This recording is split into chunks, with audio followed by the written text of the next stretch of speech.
Entregando arbolitos aquí a 30 familias. ¿Cuáles son las clases de arbolitos? Pues aquí estamos entregando naranja huashi, limón persa y pino y jacaranda. El señor alcalde siempre apoyando a las mujeres en las comunidades, en varios proyectos. Dando respuesta, ¿verdad?, a las necesidades identificadas por las mujeres en diferentes comunidades, pues estamos en el Cantón Graditas trabajando fuertemente procesos de formación, tanto desarrollando habilidades como fortaleciendo las habilidades que las mujeres ya poseen.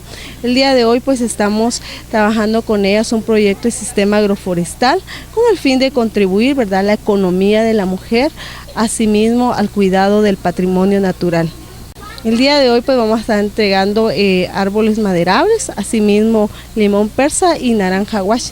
Esto pues a largo plazo pues estará contribuyendo de una manera fuerte dentro de la economía de ellas, ¿verdad? Y ese es el objetivo que perseguimos, fortalecer el empoderamiento económico de la mujer quichelense.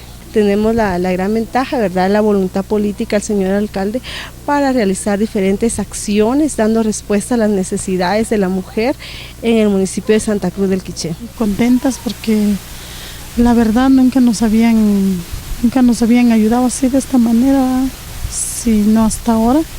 Y para nosotros es una alegría que nos hayan tomado en cuenta como comunidad de Graditas y como las mujeres que vivimos aquí. Gracias al señor alcalde porque nos ha tomado en cuenta a nosotros y le dice que de parte de todas muchas gracias y que Dios lo bendiga y que siga adelante.